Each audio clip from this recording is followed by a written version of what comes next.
Good evening and welcome to our March 9th meeting. Call to order, moved by Councillor Jaworski, seconded by Councillor Bougie. Be it resolved that the meeting of March 9th, 2026 council meeting of the Township of South Glengarry now be opened at 6:32 p.m. All those in favor? Carried. If you could all rise for the singing of our national anthem.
I don't know if anybody heard that, but I'd like to apologize to my grade 3 teacher, Mrs. Anderson. I said one of the stanzas twice before correcting myself for the national anthem. It's an error I haven't made since 1993. Are there any disclosures of pecuniary interest? Seeing none, approval of agenda. Moved by Deputy Mayor Lang, seconded by Councillor McDonnell. Are there any amendments? I forgot to ask. Thank you, Mr. Mayor. Excuse me, and through you, we do have one addition to the agenda this evening, that being a closed session item under section 2392B of the Municipal Act, personal matters about an identifiable individual. So then I'll read it. Oh, yes, please, Deputy Mayor Lang. I'm sorry I didn't do it beforehand. Is there not a resolution under consent that came from South Stormont? 11C. I'll pull 11C. Our neighbors have put a resolution in, so maybe we could support it. Okay, 11C. Thank you, that's fine. Okay, so moved by Deputy Mayor Lang, seconded by Councillor McDonnell. Be it resolved that the Council of the Township of South Glengarry approve the agenda as amended. All those in favor? Carried. Approval of the minutes, and that's previous meeting minutes of February 23rd. Are there any errors or omissions noted? Seeing none, moved by Councillor Jaworski, seconded by Deputy Mayor Lang. Be it resolved that the minutes of the following meeting being adopted as circulated, previous meeting minutes, February 23rd, 2026. All those in favor? Carried.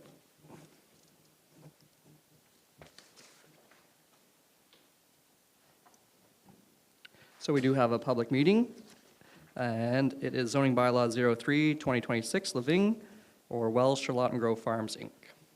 Mrs. Haley. Good evening, Mr. Mayor and Council. Thank you. So we have one zoning amendment application at our public meeting this evening. Before we get started, I'm going to read required wording under the Ontario Planning Act. This is a public meeting under Section 34 of the Ontario Planning Act. Any person may attend the public meeting and or make written or verbal representation either in support of or in opposition to the proposed zoning bylaw amendment. If a person or public body does not make oral submissions at this public meeting or make written submissions to the Council of the Township of South Glengarry before the bylaw is decided upon, the person or public body is not entitled to appeal the decision of the Council to the Ontario Land Tribunal, also known as the OLT. If a person or public body does not make oral submissions at this public meeting or make written submissions to the Council of the Township of South Glengarry before the bylaw is decided upon, the person or public body may not be added as a party to the hearing of an appeal before the OLT unless there are reasonable grounds to do so. The public meeting that we're, or the zoning amendment that we're dealing with this evening is known as Zoning Bylaw Amendment 03-2026, and the property owner is Living. This meeting will begin by a brief presentation and followed by a discussion period. The subject property is part of Lot 23, Concession 3, south side of Raisin River, in the geographic township of Charlottenburg, now in the township of South Glengarry. This is a map showing where the property is located. Just to help orient everyone, this is Street Road along here. County Road 19 is just to the north above. And the property that we're discussing this evening is the section that is identified in black. The purpose of the amendment is to rezone the subject property from agricultural exception 16 and natural hazard to agricultural exception 40 and natural hazard to further reduce the minimum lot area from 7.87 hectares or 19.45 acres to 6.23 hectares, 15.39 acres, and to continue prohibiting residential construction. All other applicable provisions of the zoning bylaw 3809 as amended will continue to apply. This might seem kind of rare for council to have a parcel of property that already has an exception number and to add an additional exception number, so I'll explain that briefly. You'll notice that this property is a very unique shape, and that's because several years ago, the dwelling was removed as part of a surplus dwelling consent. That resulted in this parcel of property going through a zoning bylaw amendment previously to reduce the minimum lot area as well as to prohibit residential construction. So now there's a request to further reduce the property simply because additional lands at the northern portion on the other side of the drain have been requested to be added to the abutting property. So the applicant was given provisional consent by the United Counties of SDNG on January 16th, 2026, and a condition was required by South Glengarry to apply for a zoning amendment to reduce that minimum lot area on the retained land. So this is the provisional consent that I'm referring to. So this is why the property is getting further reduced. The area in pink is proposed to be deeded or merged to the abutting property to the west, owned by Keith Wells, or Charlotten Grove Farms. The subject property is zoned agricultural, so on the left is our zoning map, as well as natural hazard. We have some natural hazard that is adjacent to the drain. And then the map here on the right recognizes that the property is designated agricultural resource. That's what this beigeish color represents, agricultural resource in the United Counties official plan. The proposed amendment does conform to the official plan requirements and the provincial planning statement. So we have a few photos to show you. The photos aren't really exciting when we're dealing with vacant farmland, especially with snow on the ground. It's really hard to tell. But this was a nice sunny, snowy day when our community planner would have installed the sign. And this is a photo that shows that the sign was posted on the subject property, and that's required as per the Ontario Planning Act. The application was circulated to the Raisin Region Conservation Authority. The reason why they're involved in looking at it is because of the municipal drain, and they had no concerns and can support the proposed zoning amendment. A notice was also placed in the standard freeholder. As I mentioned, the sign was erected on the property, and we notified all abutting property owners within 120 meters. We received one general inquiry from a neighboring property owner just asking for more specific information about the application, but no concerns were expressed at all. I think they were just curious as to what the purpose of the zoning amendment was. And the zoning amendment application will be subject to a decision of council, and it is our intention, I want to actually correct that. I'm sorry. I should have caught this today when preparing the slide. This bylaw is actually a bylaw that can be approved by staff because of the delegated authority bylaw, simply because it is a condition of consent. So my apologies for having that on the slide. We're just so used to bringing all of our zoning amendments back to council that it's easy one to slip. So that means that a decision can be made within the next few days on the bylaw, and we'll work with the clerk to have that bylaw approved accordingly, and a notice of decision will be issued. So again, my apologies for that. But if there's any questions, I'm pleased to answer any questions you may have. Thank you. I see Mr. Wells is in the audience. Did you want to add anything to that, or that's fine? Okay.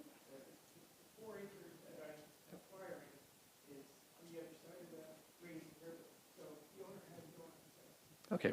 And then just for the online, Mr. Wells had said that the 4 acres is on the other side of the Raisin River, and the owner has no access. So that was the clarification. Deputy Mayor Lang? Thanks, Mr. Mayor, through you.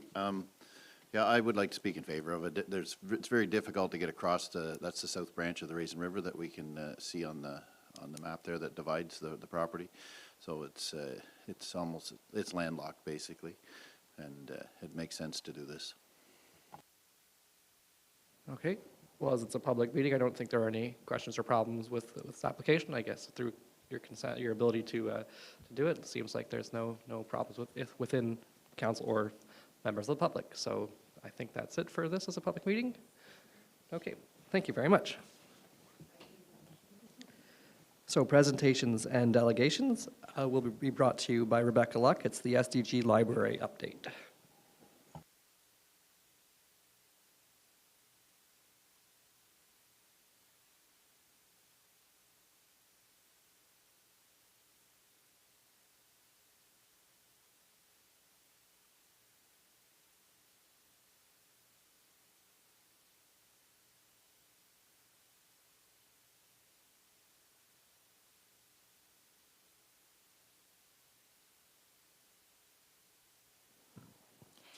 Good evening, Mr. Mayor, members of council, staff, and any members of the public who may be watching.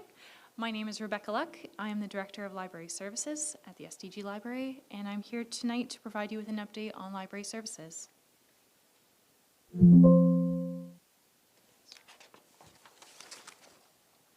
The Township of South Glengarry has 2 library branches, Lancaster and Williamstown, and 1 express depot in Glen Walter. The Lancaster Library is housed in a beautiful Century building, open 44 hours per week, and in 2025, it circulated over 14,000 print materials. We had over 2,000 digital materials borrowed. We had 238 hours of public computer usage, 466 library patrons, over 7,400 visitors, and we registered 140 new members. Programs are important to the residents of South Glengarry. The Lancaster branch acts as a community hub for its patrons, offering programs that foster companionship and friendship with recurring programs such as Homeschool Hotspot, Knitting Bee, Lancaster Spice Club, the Teen Hangout, Cairnview Book Club, and the Teen Hangout again. But that's not to say that we don't offer other programs as well, both special or seasonal. We have author visits. One local author by the name of Patricia O'Hara came to the branch. We've had bullet journaling for beginners, diamond paint night. We had chair yoga, canopy movie night, artist meet and greets, and a tiny book workshop. In 2025, we welcomed 259 adults to our programs, and we welcomed 216 children and teens to these programs.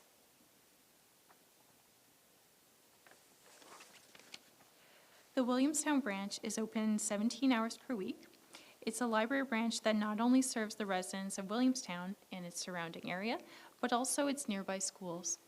In 2025, it circulated over 9,300 print materials. We had 1,159 digital materials borrowed. We saw 29 hours of public computer usage, 226 library patrons, over 3,400 visitors, and 66 new members. I'm spewing a lot of data and statistical numbers, but this is just to show you how much the libraries are used in a given year. So very similarly to our Lancaster branch, the Williamstown branch also has its own book club. We have the Raisin River Reads book club, and it also hosts a variety of other programs. I've listed some just as an example. We have World Chocolate Day, create your own jigsaw puzzles, card games, board game night, mini makers for tangrams. We've had the craft buffet Monday and zinnia seed planting. Last year, we had 116 adults come to these programs, and we welcomed nearly 600 children to these programs. So residents of South Glengarry can go to either the Lancaster branch or the Williamstown branch, but the residents of Glen Walter can use an alternate service delivery model, and we call it the Glen Walter Express Depot. And what that means is that anyone can go on our website and say you want to borrow the newest book of James Patterson. So you'll go and you'll borrow that, and you'll actually be dropped off at the Glen Walter Esso gas station. For anyone who lives in Glen Walter, this is a huge opportunity to access library materials close to their home. When they're done with their library material, you'll see that there is a blue bin right off to the side. They can return the library material in this bin or any other bin at their other library locations. So last year, we circulated 775 items through the Glen Walter Express Depot, and we had over 200 borrowers.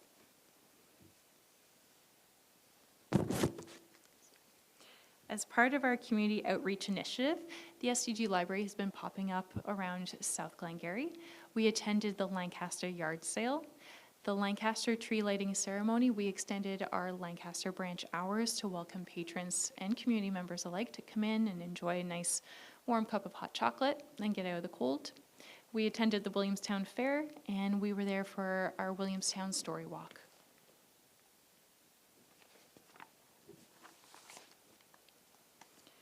Lancaster branch conduct monthly outreach visits to the Lancaster long-term care residents. During these visits, materials are prepared and delivered to the residents. The Williamstown branch conducts monthly outreach visits to Williamstown Public School, and in like manner, we prepare and curate material for 3 of their classes at the school. So when you think library, a lot of people think it's books. You go to the library and you can borrow a book. But it's so much more than that, and I would be remiss if I didn't come to this delegation and do a little bit of a sales pitch. So go into your library, you can borrow books, DVDs, magazines. You can access free Wi-Fi. You can print, scan, copy, and fax. As you saw from our previous slides, you can use a computer or attend a program. You can borrow a museum pass. So for a family of 4, you can go to the Canadian Nature Museum up in Ottawa absolutely for free with your library card. You can borrow a musical instrument. So for example, if you have a child who wants to learn how to play the guitar, but you don't want to spend $200 because you know that child is only going to pick up that guitar once, you can go to the library, you can borrow a guitar, see if they enjoy it, and then make that investment in the future. You can play games, do puzzles, you can borrow nature and exercise kits, and our newest collection is very popular. We have an array of over 70 board games to choose from as well.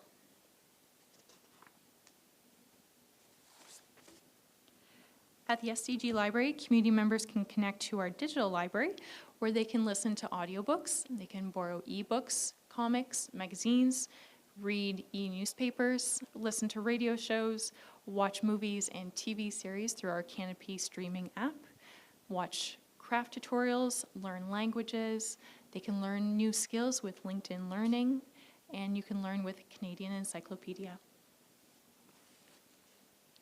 For those looking to create, community members can turn their imagination into reality with the use of the Maker Lab.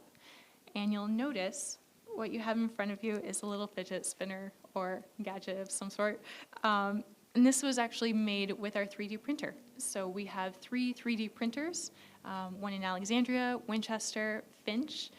Sorry, this is the wrong slide. There we go. We also have a vinyl printer. We have a sewing machine, button maker. We have a VHS to DVD converter, a die cut machine, laser engraver, sublimation printer, and we also have the ability to scan photos. So in the previous slide, we talked a little bit about the Maker Lab. Let's talk a little bit about what we do with the Maker Lab and the Maker Lab activities and programs that can be offered system-wide.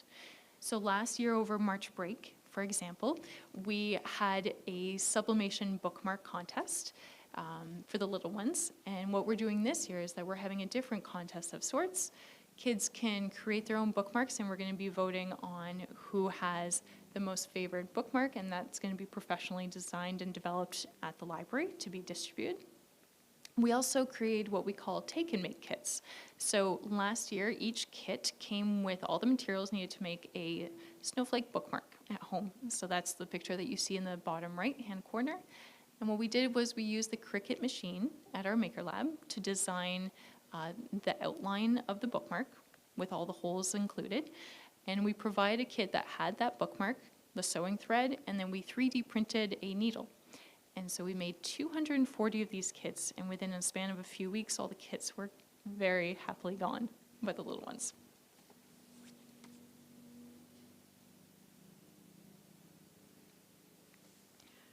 I'm really excited to talk about this one, and I have to thank Councillor Jaworski tremendously for this partnership opportunity. She was the one who provided me contact information, really helped spearhead this new partnership. So last year, in 2025, the SDG Library formed a new partnership with the Upper Canada District School Board and its Parent Involvement Committee. Through the generous donation, the library was able to curate a special collection of over 450 titles with an investment of over $13,000. This diverse selection includes both fiction and nonfiction, with a strong focus on Canadian authors and themes that matter to families, such as parenting strategies, mental health, addiction, social development, and encouraging children to go screen-free and different activities that they can do at home. Looking at diversity, inclusion, and identity, and looking at post-secondary planning. What's really nice about this collection too is that although it's housed at the SDG Library, anyone within the Upper Canada District School Board geographical region can make use of this library collection. The SDG Library hosts the TD Summer Reading Club all summer long. It's a program designed to inspire children to build upon their literacy skills. It's a program delivered by two Summer Reading Club facilitators, which are typically our summer student positions. The program provides stories, themed crafts, activities, and a reading challenge for kids. It's a 7-week program. Last year, we saw a boost in attendance of over 1,300 kids.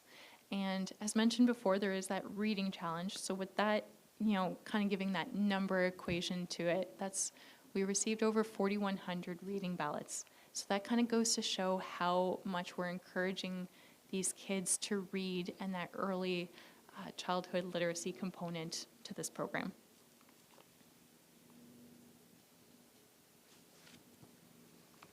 Then we have our big milestone event, which is SDG Reads.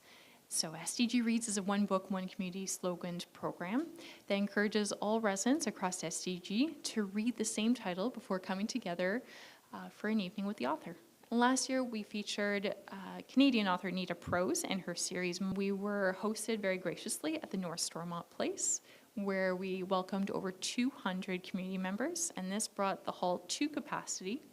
The Molly the Maid series circulated over 250 times, and above and beyond that, we sold 136 copies of the book. It was a very well, and I think very well loved event within the community.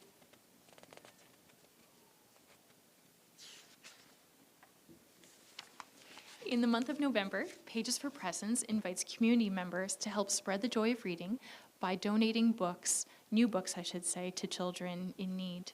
So last year we collected 216 books, and they were circulated via agencies such as Children's Aid Society, Koala Place, Naomi's Family Resource Center, and House of Lazarus.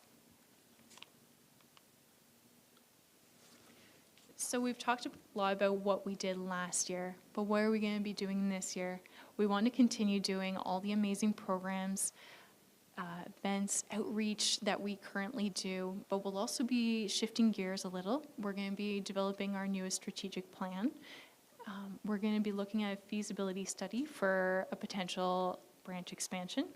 In the month of October, we're going to be running a membership drive. So if anyone doesn't already have their library card, it's free. You can come and get yours. We're going to be looking at facility improvements at a few of our branches, and we're going to be launching a new program called 1,000 Books Before Kindergarten, which it's exactly as it sounds. Again, we're encouraging the little ones for that early childhood literacy component to read 1,000 books before kindergarten and setting those milestones to encourage that reading. Thank you very much, everyone, for giving me the opportunity to speak about the SDG Library. I appreciate everyone's time, and I welcome any questions. Thank you very much. And there was a membership drive last year, and I'd like to thank Deputy Mayor Lang for signing up under my name. It was the one I got. I'm pretty sure I got trounced and came last at the board level at that, but thank you for stepping up. Are there any questions from members of council? Councillor Bougie. Thank you, and through Mr. Mayor, thank you, Ms. Luck, for your presentation. Lots of great information here, and it's nice to see the numbers for Lancaster and Williamstown branch. Seeing that Williamstown's open 17 hours and Lancaster 44 hours. Is there often a review of the amount of times these facilities are open and whether they're maybe can extend it hours or limit the hours? And how is our kind of, I guess, usage overall compared to other libraries in SDNG? I guess would be a couple questions I have. I mean, there's so much here. My children use the library quite a bit in Lancaster, and they love it. They're part of the summer reading program that you had mentioned, and they love that as well. And lots of great little contests to keep them engaged for sure. The Maker Lab, that's interesting. So if we had residents, young residents in our township, and they wanted to kind of create something, how would they go about doing that? Because we don't have a 3D lab. Is it a program they do and then they bring it to these facilities that have it? Through you, Mr. Mayor, and maybe I'll go through your questions sequentially. So you were first asking about the hours. So Lancaster is considered a resource branch, while Williamstown is considered a neighborhood branch. And the distinguishing factor is how many hours that gets allocated.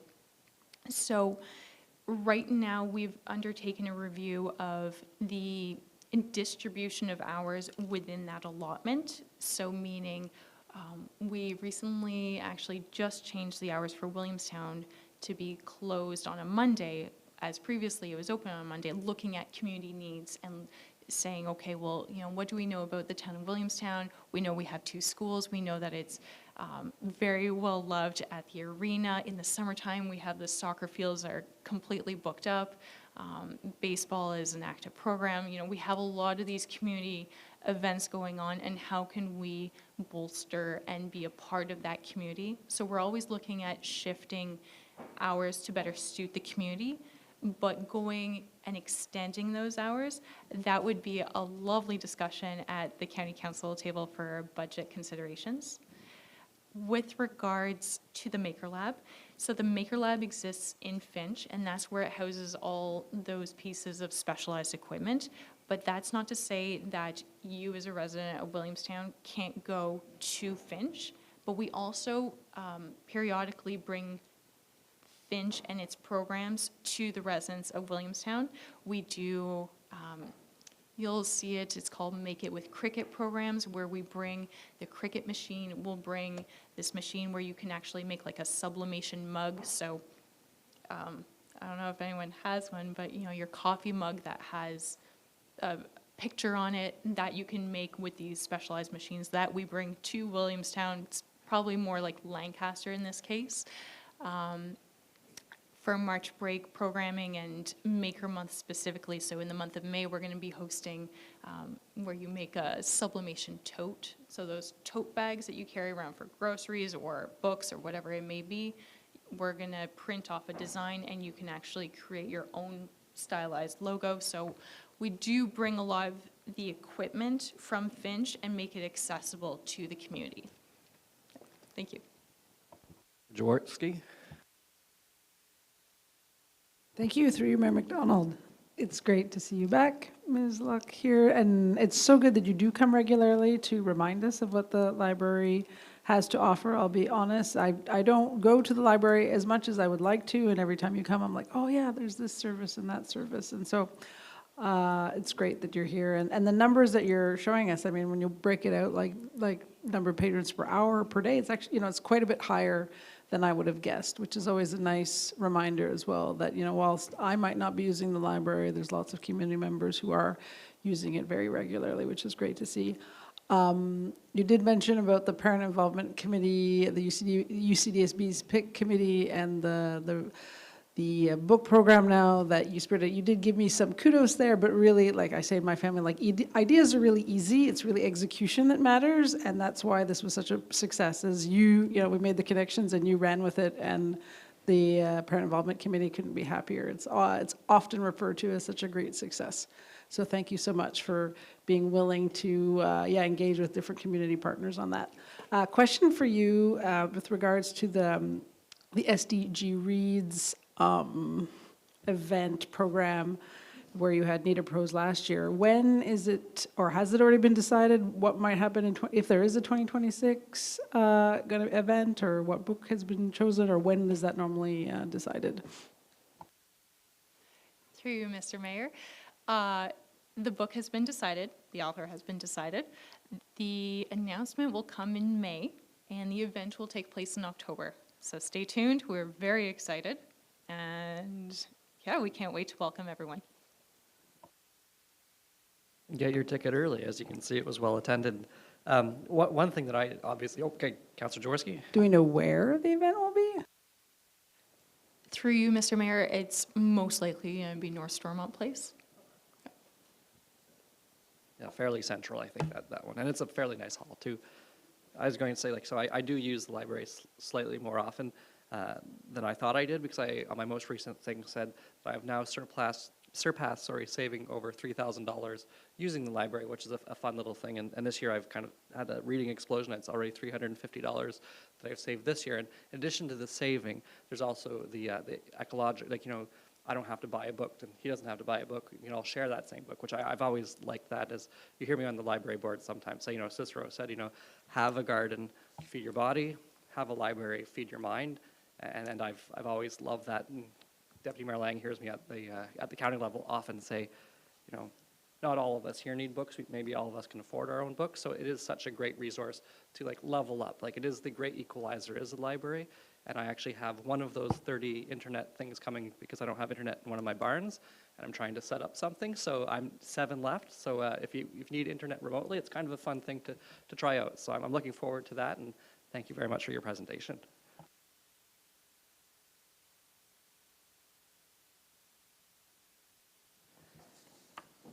And thank you for the widgets. I was playing with it for the first presentation. I should need to put that away. Easily distracted. So then we get 2 action requests. The first one is fee waiver request, Williamstown Green Thumb Horticultural Society. That's presented by Mrs. Dixon.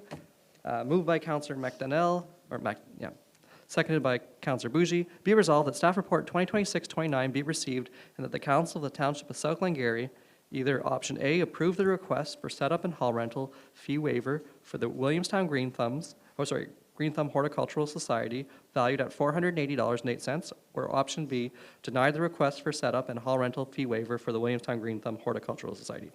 Mrs. Dixon.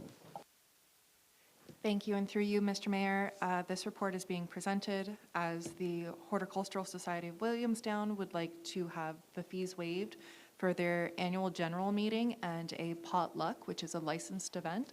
Neither of these events are fundraisers, and they would also like the setup and takedown fees for all of their regular meetings, as well as these 2 special meetings to be waived as well. Thank you very much. Any questions or comments on this one? Councillor Jaworski. Thank you, through Mayor McDonald. Question about the licensed events. What exactly would be included in that, in the service that the township provides? Through you, Mr. Mayor, as far as I'm aware, Ms. Harbers can correct me if I'm wrong. License events include the use of the bar and have the sale of alcohol. Ms. Harbers, is there anything? Yes, please go ahead. Through you, Mr. Mayor, as Ms. Dixon did say, it includes the bar, so that would be providing bartender staff and paying bartender staff to run the bar as well, and providing the stock for the bar. Sorry, just to make sure I understand, the township provides the staff? So in this case, we would be providing the staff at no charge? Correct, if it was to be waived, then yeah. Councillor McDonnell. Through you, Mr. Mayor. I just based on, I guess, the way council has behaved in the past, I guess we would say we would probably lean to deny the request, just based on we normally don't do this when it's kind of a members only more or less meeting based on their AGM and a potluck evening. If it were a fundraiser, I think normally that's when we go about offering these fee waivers. My only other question was for the other, I guess, the 4 specific setups where where the meetings themselves, I believe, are no charge, correct? Do we normally waive that fee, or the groups, say any of the other organized not-for-profit groups that host a meeting here, if they were to have a meeting to discuss their year's planning example, would we normally charge them a setup fee, or? Through you, Mr. Mayor, in the fees by law, all the 12 free meetings per year don't include a setup. So any of those meetings, the user groups it's up to them to do their own setup. So that's why for this one, they're asking for that fee to be waived, because it's not included in those free meetings.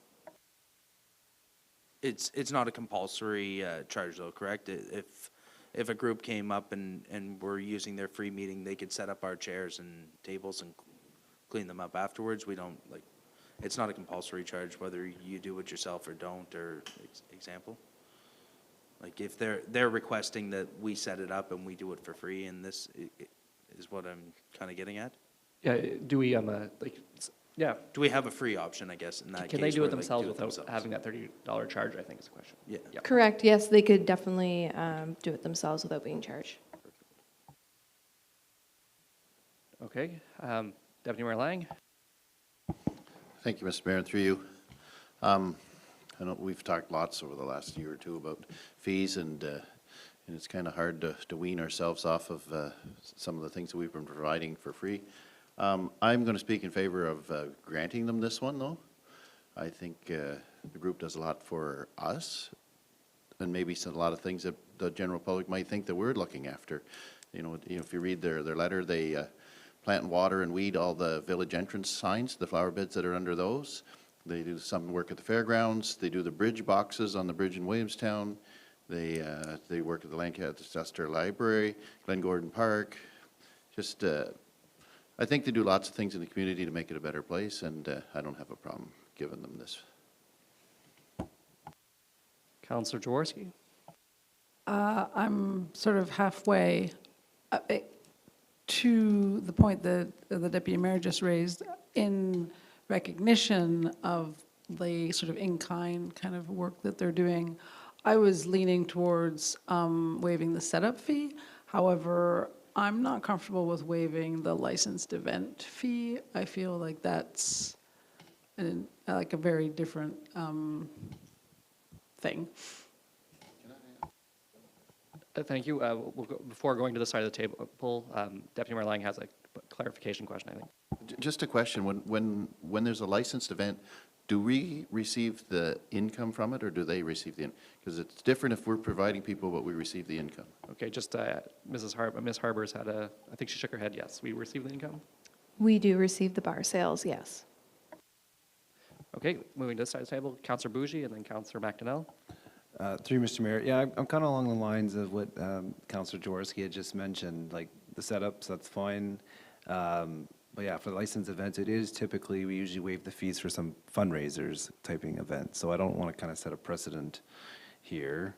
I understand they do lots of great work for the township, but I would probably be leaning towards more that way, where the 6 meetings was fine, maybe not the 2 meetings Okay. waived, at least the fee waived. Councillor McDonnell, would you be amenable to that? Because you have three members of council. I could change the motion to say, just change option A instead of having $480. I could have $180 waived for those 6 setups. Just speak further. The only question I had, we're fine waiving the 6, or the 2, I'm assuming 2 of those setups are for the licensed events? We're fine waiving those? Correct.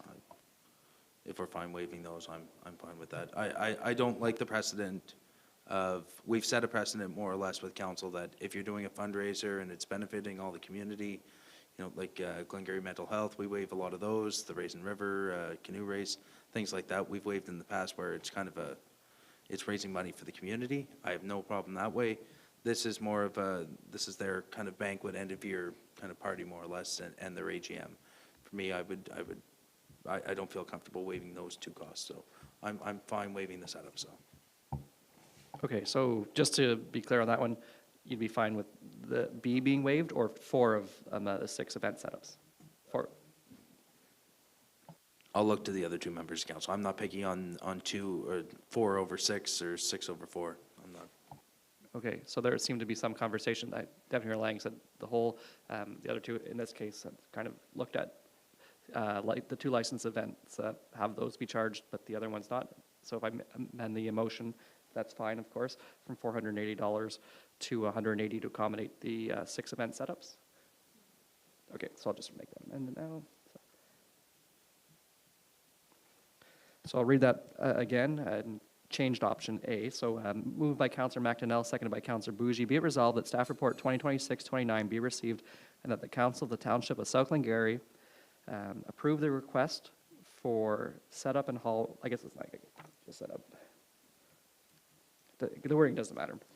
Setup and hall rental fee waiver for the Williamstown Green Thumb Horticultural Society valued at $180, which accommodates that the setup portion of it. Okay. All those in favor? Carried.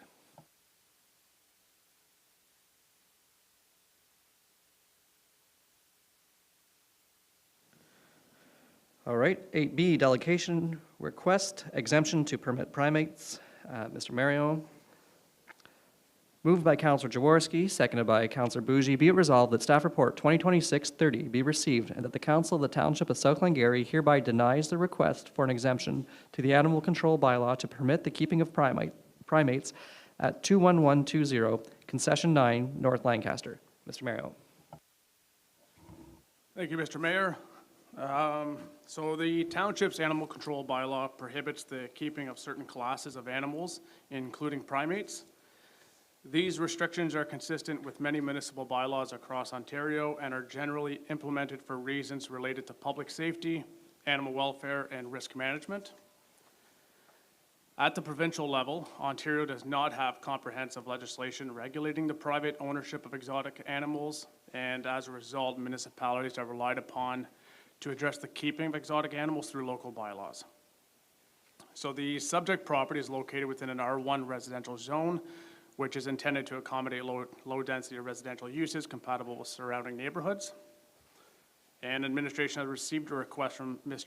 Trepanier seeking exemption from the bylaw to permit the keeping of primates on their property. So first thing I'd like to speak about is public safety. So primates are classified as prohibited animals due to their unpredictable behavior, potential to transmit diseases to humans, and potential to cause injury. Even domesticated or privately owned primates retain natural instincts that can present risk to owners, visitors, and the public. There's the liability exposure. So permitting a prohibited animal through exemption may increase municipal liability exposure in the event of an escape, injury, or other incidents. There's the animal welfare considerations. So primates have complex social, environmental, and behavioral needs that are difficult to meet in typical residential domestic environments. We'll speak on the enforcement of it. So granting an exemption could create precedent for future requests involving other prohibited animals. And bylaw officers are not trained and equipped to handle exotic animals. This would require specialized training and equipment. Through the Canadian Veterinary Medical Association, they strongly oppose keeping wild, native, or exotic animals such as primates as pets. Doing so may compromise animal welfare and pose unnecessary health and safety risks to humans. And at the federal level, there is all primate species are regulated under international and Canadian law, and most cannot be imported as pets. Personal importation for breeding for pet purposes is prohibited from any country due to public health concerns and zoonotic disease potential. If council has any questions, I'm happy to answer them. All right, I guess I kind of thought there might be somebody here, so I kind of prepared what I was thinking, if that's okay for council to hear, because I might as well be held to account for my opinions.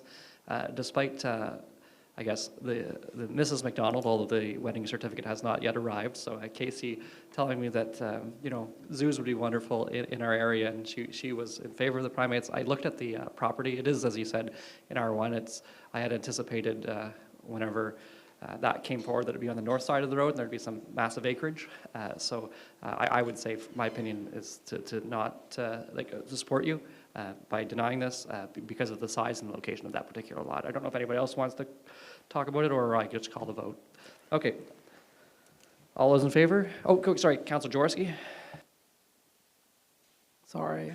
I did have a quick question. I'm aligned with yourself, Mayor McDonald, that I think at a minimum you would need a large property to do this sort of thing to help ensure those, the separation and boundaries. But my question, and perhaps it's just I maybe missed something the first time, but the request, so that I understand, like this is very specific to primates. It's not other exotic animals, because as I recall, there was mentions of other exotic animals. So if you could clarify that. Through you, Mr. Mayor, yeah, it's just specifically primates. And if I may, and the reason that this is specific to primates, again, because it seemed to me that the last time, like where the delegation was, it wasn't only about primates. But maybe I misunderstood. The request was just to be exempt from permitting to have primates at that subject property. I think if I remember properly, there was conversation about making it bigger and having other animals in the future. I think that's it. Councillor McDonnell? Through you, Mr. Mayor.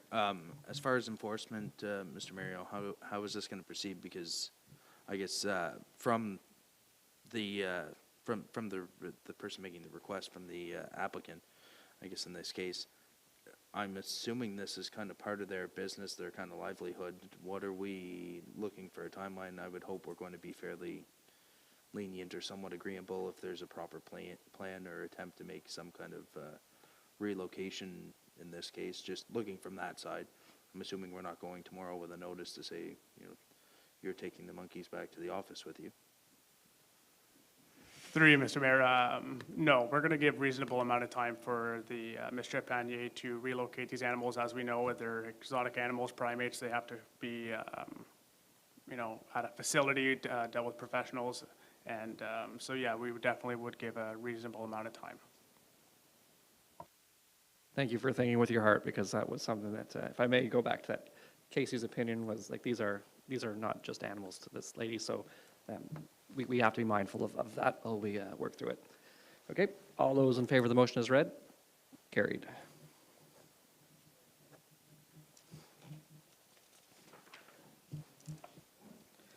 Asset management software, citywide assets.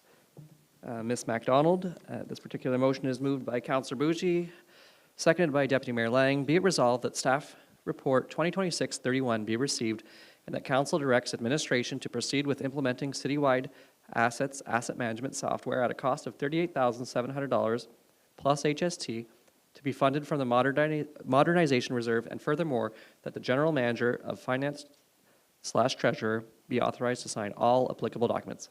Ms. MacDonald. Thank you, and through you, Mr. Mayor. So before you this evening, we're just discussing, this is a software that we've been discussing around the management table since 2024, I believe, and haven't brought it forward for various reasons, but we wanted to bring it forward again as we approach completion of the asset management's current stage. We know our data is in a good position to incorporate into this software. It'd be kind of a centralized database for all of management to have access to and utilize. And as I noted in the report, this is the same software being used throughout STG, and we've only been hearing good things. So I like to joke that we're standing on the shoulders of giants, and we know that it's working. So we wanted to bring it forward for consideration tonight. Thank you very much. Are there any questions from council?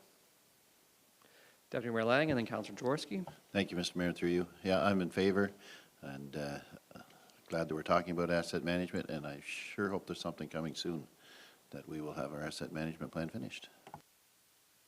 Councillor Jaworski. Thank you, through you, Mayor McDonald. I was just hoping if Ms. McDonald could just refresh exactly how much it is to implement, and then the ongoing fees,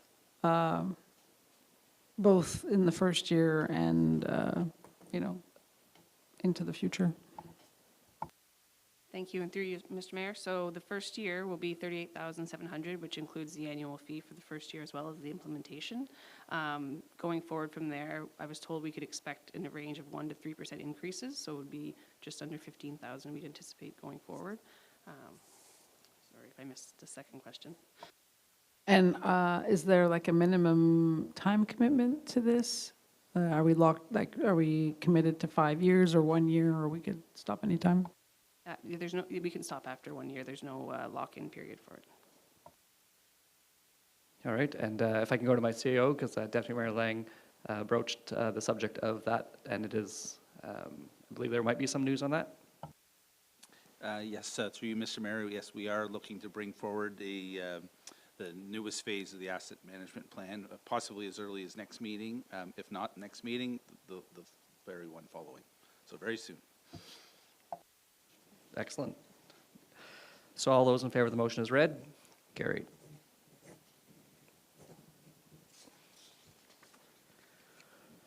Award RFQ 2026-03, granular overlay. Mr. Kuhn, moved by Deputy Mayor Lang, seconded by Councillor Jaworski. Be it resolved that staff report 2026-32 be received and that the Council of the Township of South Glengarry award RFQ 2026-03 for the supply and placement of granular materials to GIP Paving Incorporated in accordance with their submitted quotation at a unit price of $15.55 per ton, with total expenditures not to exceed the approved budget of $530,000, and furthermore, that the General Manager of Infrastructure Services be authorized to execute all necessary agreements and related documentation. Please proceed. Thank you, and through you, Mr. Mayor. So we did get 2 bids on this. It was from Cornwall Gravel and GIP. GIP being the cheaper of the two for the total bid price of $544,000. We don't plan on using the full $544,000. We'll cap ourselves at the $530,000. The contract is for 1 year and includes 1 provisional year.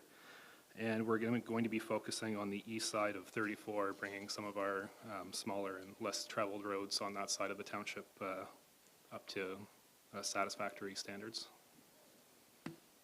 Thank you very much. I guess a question I had to council would be, I know that is keeping with on budget, but it is taking 1,500 tons, and then the peanut line tonnage. Any interest in going above budget? Because I appreciate from administration staying on budget. I know that with this haul, we are, there's room there, and it's one of those things that, do we want to be on budget or do we want to have the amount needed? And I guess my subsequent question to you, if I can before going to council, would be at that $1,500 less, are we losing a level of service? Through you, Mr. Mayor. So the 35,000 ton amount that we used for the quotation was, kind of based off of averages from years prior. So I can't guarantee that we would use all of it anyway, depending, kind of hard to tell until you really start rehabbing those actual roadways. Included in this RFQ was also the provisional for the peanut line, so we could allocate some of our, if we're doing really well in some areas of on the east side of the township, we can definitely circle back and apply some of that granular to the peanut line. Okay, thank you. So it seems like, yeah, we're not going to lose anything by accepting this. Any questions on that? Okay, Deputy Mayor Lang. Thank you, Mr. Mayor, through you. I'll give you a little bit of support, but I think we could, staff likely hears us, that, so when the time comes, there's always need room for a little bit of wiggle room, depending if, if they get near the end and they need a little bit more, it's good, I think we likely have some, the CEO has some spending limit. I can't remember what the heck it is, but, and if we need less, great, and we can put it towards something else. Maybe hard service. I like hard service a lot. Very true. Okay, well then that seems then all in favor of the motion is read. Carried.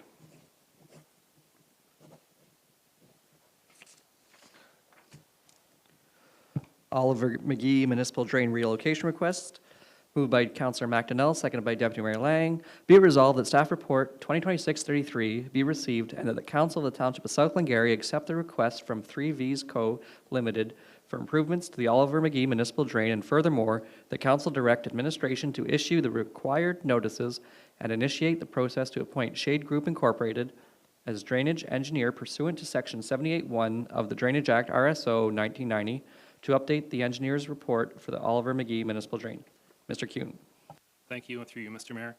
So this one is for the, there's a developer in the Sapphire Hill that owns some property in the Sapphire Hills subdivision that is looking to extend Lorette Drive to the south towards the Glen Walter Park. So the proposed modifications to the Oliver McGee drain are to, as you can see, the current path that the drain takes kind of moves on a diagonal right through his proposed subdivision, which isn't exactly promoting development. So the proposition is to relocate that drain along the eastern boundary and then to come back to where the drain meets up once again after it goes through the center of the property. So this is the first step in the process. So should council approve this report, then we will give the Raisin Region Conservation Authority a 30-day window to supply us with their comments, and if they're happy with the project, then we'll come back to officially appoint the Shade Group as our drainage engineer for the project. And just to clarify, the cost of the drain engineer and the work is incurred by the developer, not the township. Thank you. Are there any questions of this one? Councillor Jaworski.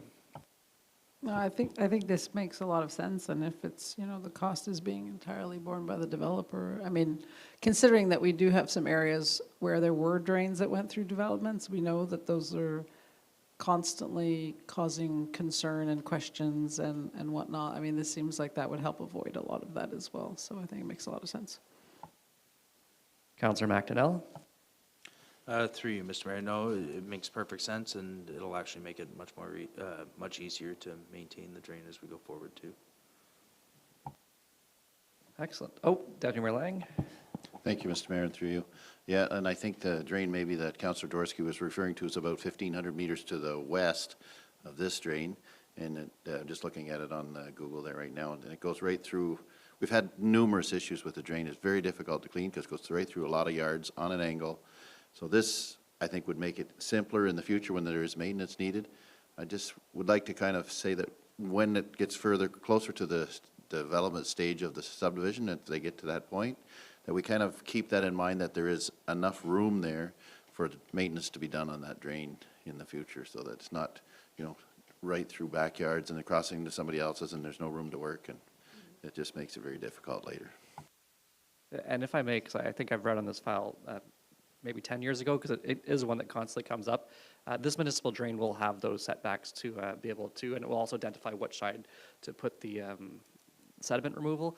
I believe the one we're talking about in that area is an award drain, which is somewhat different and somewhat more complicated, which, yeah, well, we all know about it, but yes, this one should be on a different agreement, being a municipal drain, which will have all our rights. So echo everybody, all those in favor of the motion as read. Carried.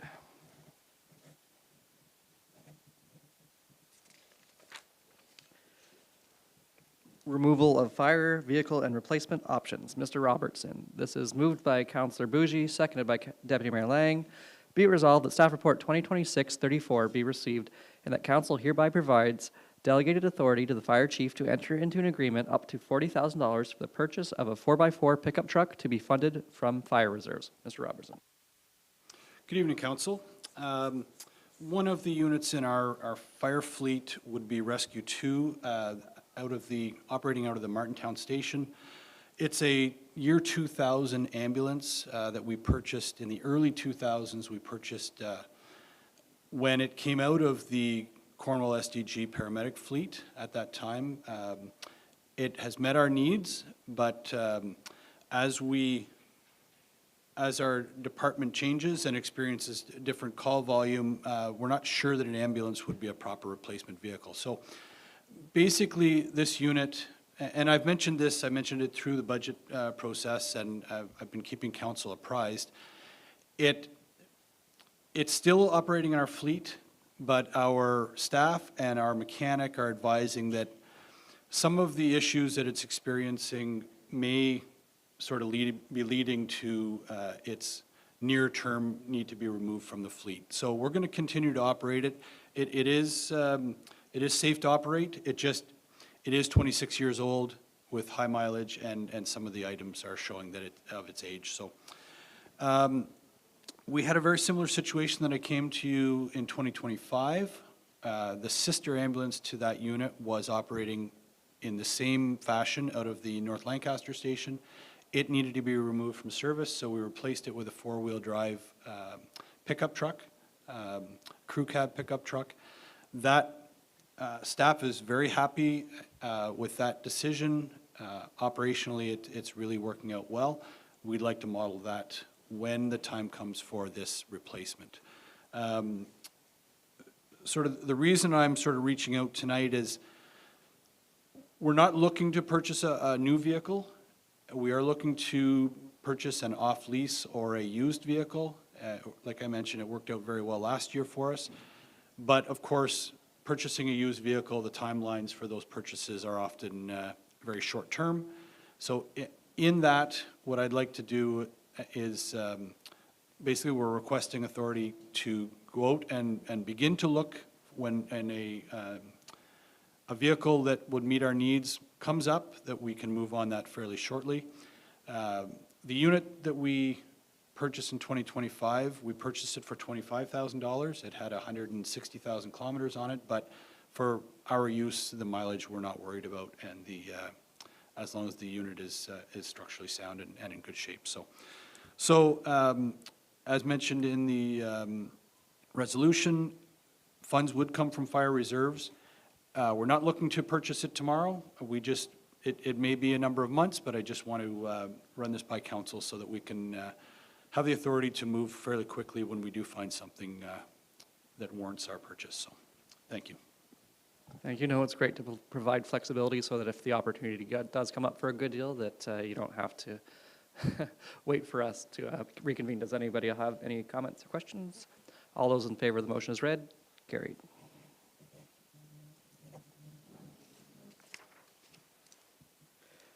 Bylaw, proposed building bylaw, Mr. Raby. Moved by Councillor McDonnell, seconded by Councillor Jaworski. Be it resolved that staff report 2026-35 be received, and that bylaw 2026-16, being a bylaw regulating construction, demolition, change of use, and other building permits within the township of South Glengarry, be read a first, second, and third time, passed, signed, and sealed in open council this 9th day of March 2026.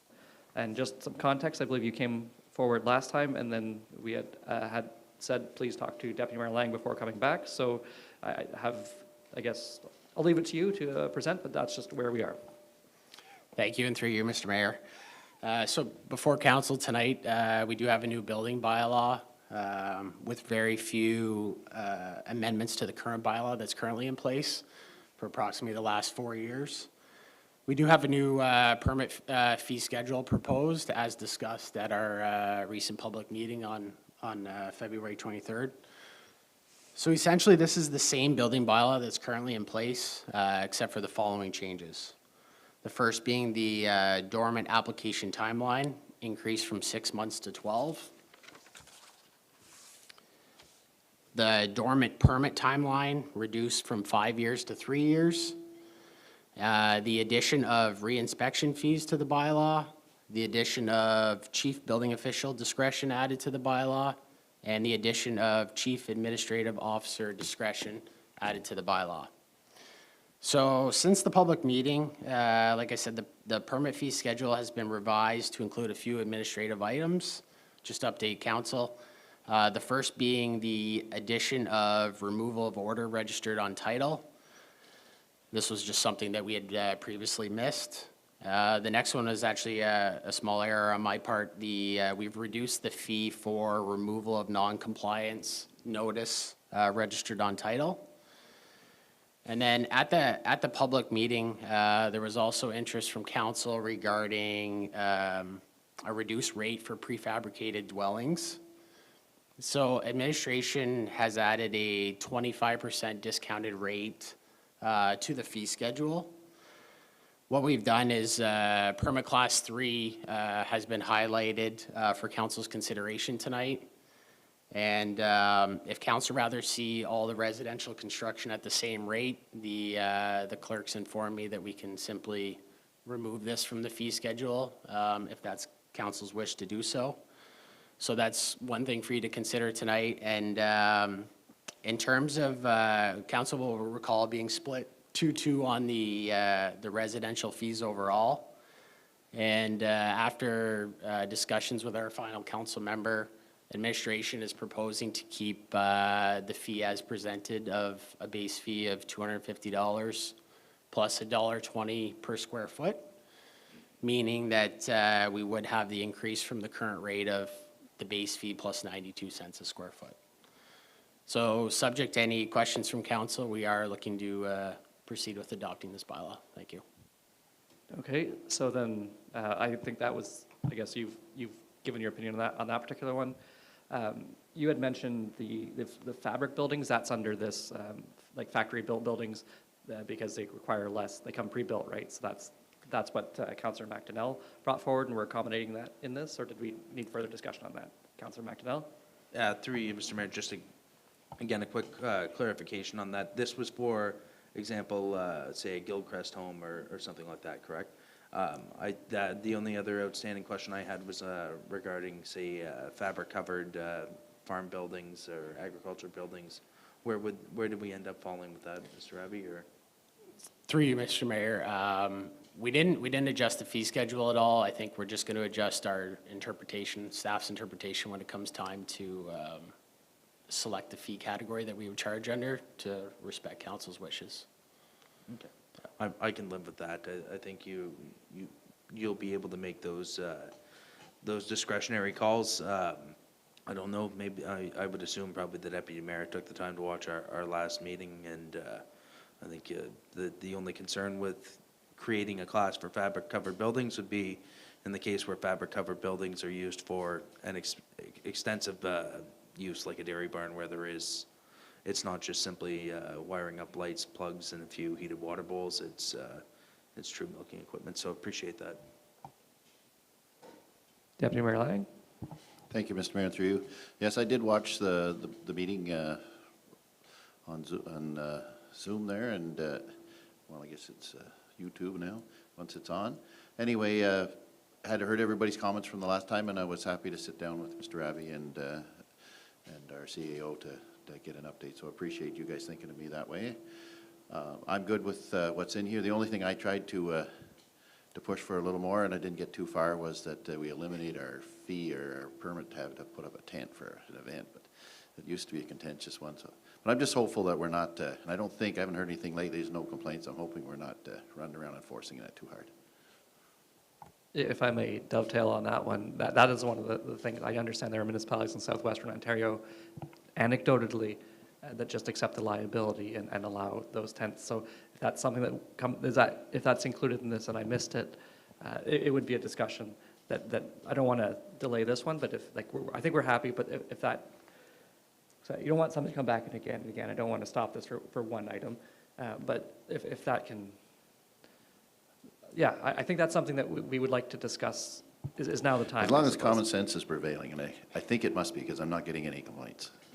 Okay, then I won't open that box. So we have a motion in front of us. All those in favor? Carried.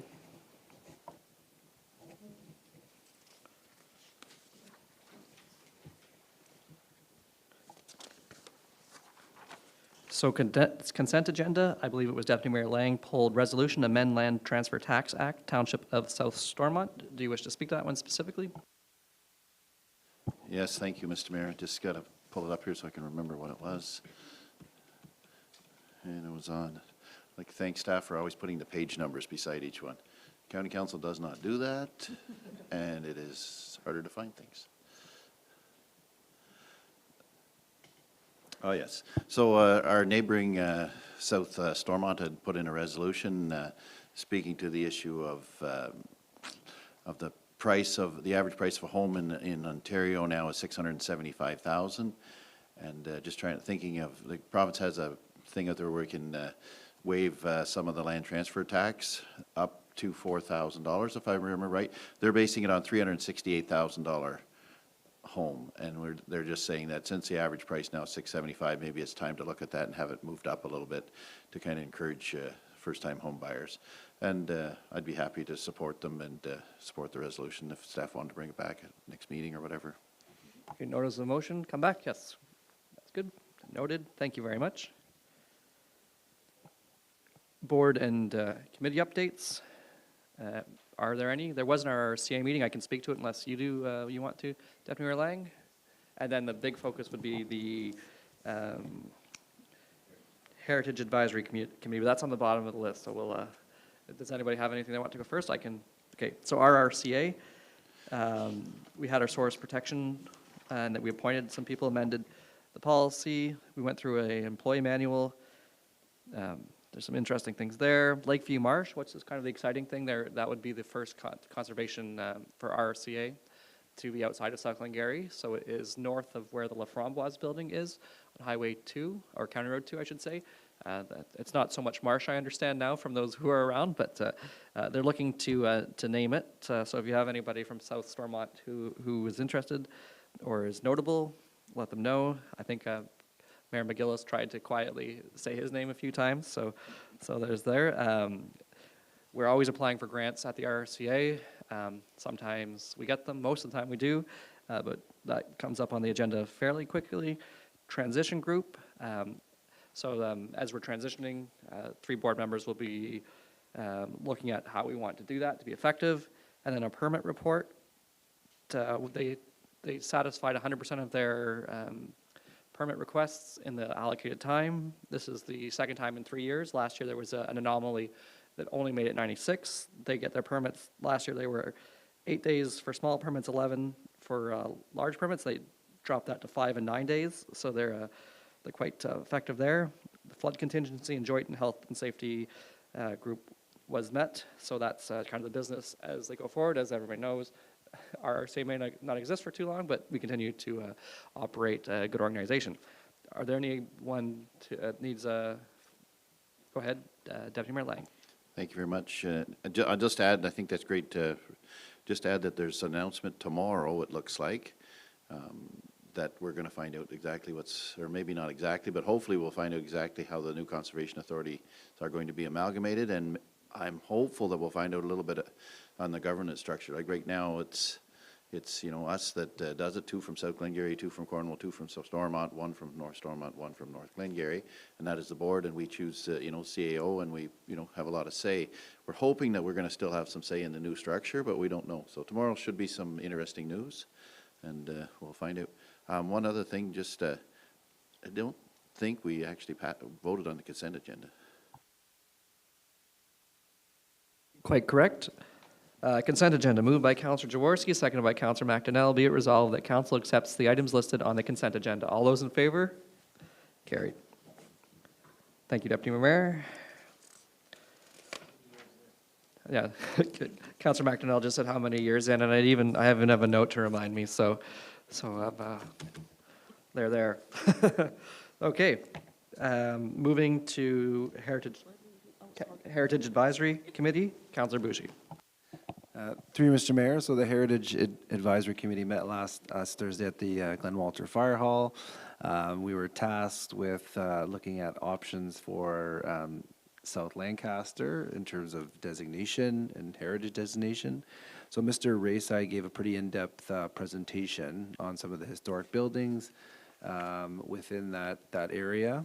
And we had basically 4 options that were presented to us from Ms. Campo, and very similar to the staff report we had saw at council.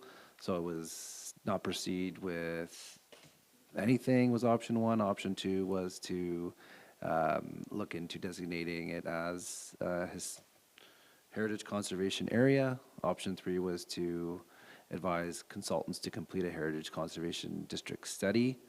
And option 4 was hold a public consultation to receive feedback from residents. So we thought that option 4, to hold a public consultation, will be most beneficial to allow residents to kind of give input, because one of the things with the heritage designation, if we do decide to do that or go that route or recommend that route, is there's supposed to be 25% of the buildings or structures within that area are supposed to be historic or had some kind of heritage element. So that's something that needs to be investigated. So through this public consultation and mail-outs, hopefully we'll get some information, some feedback.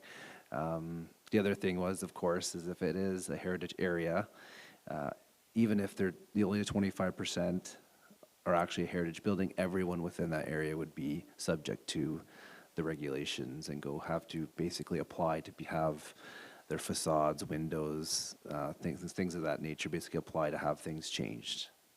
So it'll be interesting to see the public's input for this, and so that's what the Heritage Committee kind of decided, and that date will be announced shortly for that upcoming public meeting. Thank you very much. Councillor McDonald, do you have a question? Sorry. Just, I guess, a point of clarification. Will that come to council, as far as I'm kind of understand their advisory committees, council, they advise to council, staff report will come to council to either hold that or not hold that public consultation, correct?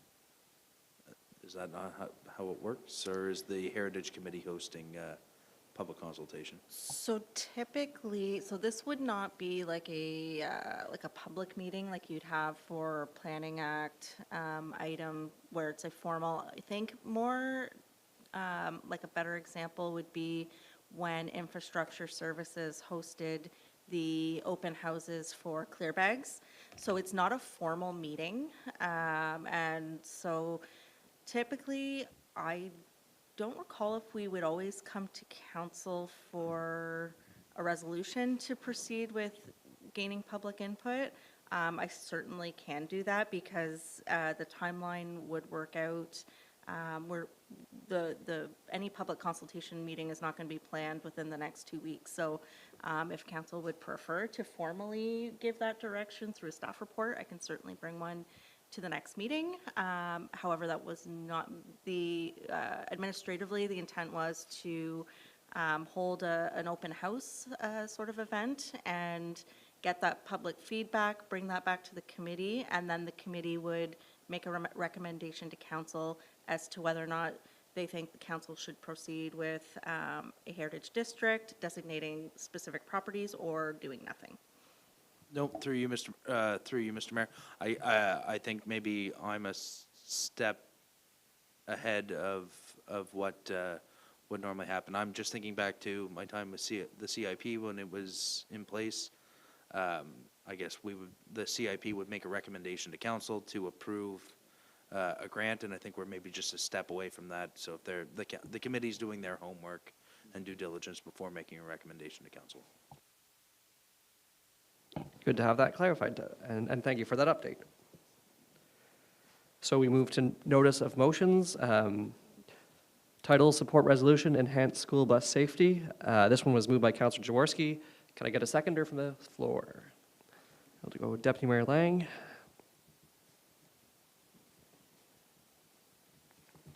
So moved by Councillor Jaworski, seconded by Deputy Mayor Lang. Be it resolved that Council of the Township of South Glengarry endorses the Municipality of North Perth and the Municipality of North Grenville, Merrickville-Wolford Village, OPP Detachment Board regarding enhanced school bus safety. That the Province of Ontario be respectfully called upon to continue advancing this life-saving work by providing municipalities with the funding mechanisms, legislative support, and implementation guidance necessary to deploy stop-arm cameras and complementary safety technologies province-wide. And that this resolution be forwarded to the Premier of Ontario, the Minister of Transportation, the Association of Municipalities of Ontario, and MPP Nolan Quinn. Councillor Jaworski, did you wish to say more? Or all those in favor? Carried. This next motion is brought forward by me, so I will have Deputy Mayor Lang chair this portion of the meeting, which will just switch places.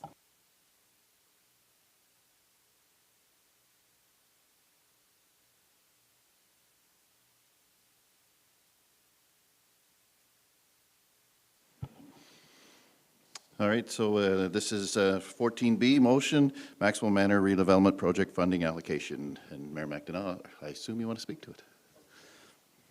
I'd just make sure that there was a seconder that would allow me to put this motion on the floor. Councillor Bougie is going to second. Okay. You want me to read the motion first? I guess Yes, please. we usually do, so. So whereas council has previously expressed support for a funding contribution of $20,000 per year for the years 2025 to 2029, and exclusive to Maxwell Manor redevelopment project, and whereas such support did not include the formal allocation of funds within the township's reserves, and whereas council recognizes the importance of ensuring that multi-year financial commitments are appropriately funded and structured so as not to unduly obligate future councils, and we are in a year of coming up here. I added that bit in. Anyway, whereas the township realized a surplus in 2023 and 2024 fiscal years, and a portion of which remains available within the general reserves. So now therefore it be resolved that the Council of Township of South Glengarry approve funding the township's 2027, 2028, and 2029 contributions to the Maxwell Manor redevelopment project in the amount of $20,000 per year from the general reserves. Go ahead. And thank you, Mr. Chair, and through you. So my thought was we have agreed to fund this. That's perfectly fine. My idea would be not to burden future councils. In this case, we can either commit it from the reserve. My thought initially was that we take it from the reserve 20,000 every year. We may want to just do the whole shebang now. But the idea was we have the reserves, we have the interest, and in an effort not to, because we have 68,000 approximately for grants and donations in any given year, to leave the next council with 68,000, not 48,000. That's essentially the thought. So I'm looking to get some support with that if it's out there. Thank you. Any comments? Councillor Maxwell? Through you, Mr. Mayor, or through you, Deputy Mayor. I take Mr. McDonald's comments very seriously. I mean, I understand where you're coming from, and it's maybe in part, I don't want to put words in your mouth. I would say maybe in part to maybe protect this donation, that if for some reason there was a major change in council and future council did not see the value in this donation, it could be pulled. I personally am not overly in favor of pulling out of general reserves to make the commitment right away. I like the way we're moving with our grants and donations. I like the fact that we're projecting years ahead, and we're committing to projects that they might be long-term, and we're putting it over a number of years. I think our grants and donations was getting out of hand before, where it was more or less just an ask and you shall receive. I think we need more projects like this. I'd like to see even 10-year projects on the books and carry forward. I'm not overly beholden to my opinion. I will go with the will of council if it's not that, but I have no problem leaving this over the remainder and into the next term of council. Thank you. Anybody further want to speak to this? Councillor Bougie? Maybe just for clarification, so through your Deputy Mayor, are you looking to, you're not looking to give a lump sum, you're just looking to allocate the 20,000 per year? Can you explain how you planning to do this? Sorry, I'm just looking at this now. Yeah, go ahead. Thank you, and through Mr. Deputy Mayor.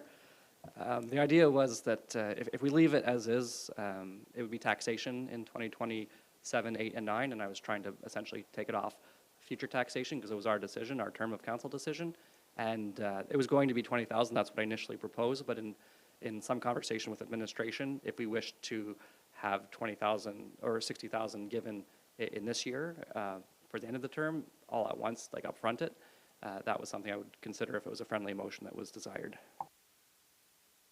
Thank you. Is that good for you? Or go ahead. Well, just a comment. I mean, to me, I appreciate where you're coming from, but I feel like, I mean, if we allocated those 20,000, I doubt a council would change their mind, and I don't feel like a lump sum.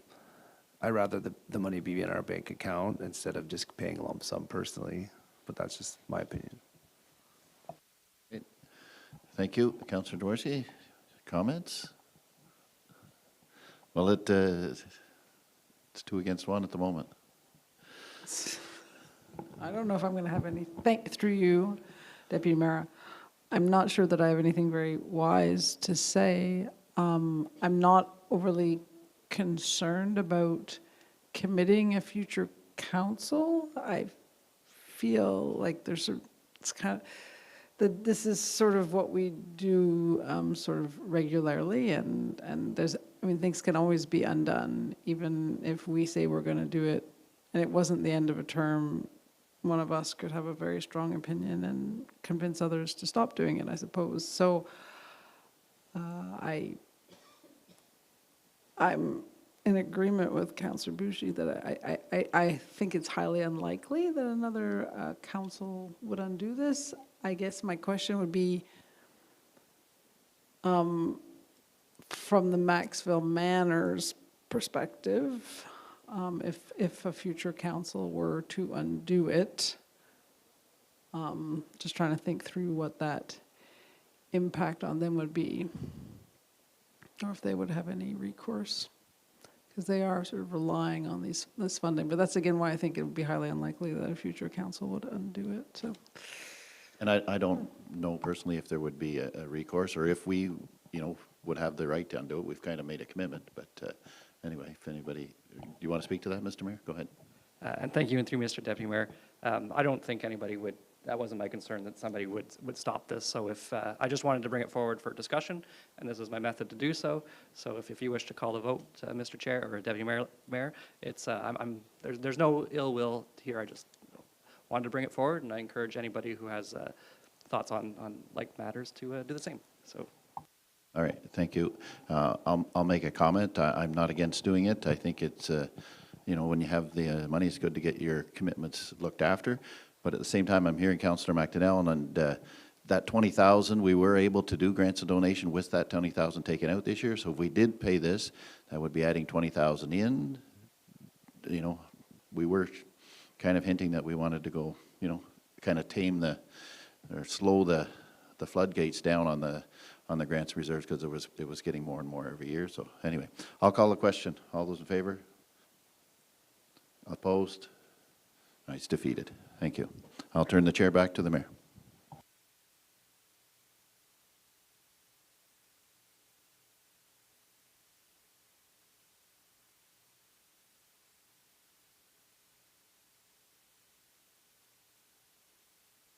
Okay, and thank you, Council, for obliging me stepping down from the chair for that. We will be moving into closed session now. Moved by Councillor McDonnell, seconded by Councillor Bougie. Be resolved that Council convene to closed session at 7:59 p.m. to discuss the following item under Section 239(2) of the Municipal Act. 2, a meeting or part of a meeting may be closed to the public if the subject matter being considered is B, personal matters about an identifiable individual, specifically staffing matter. All those in favor? Carried.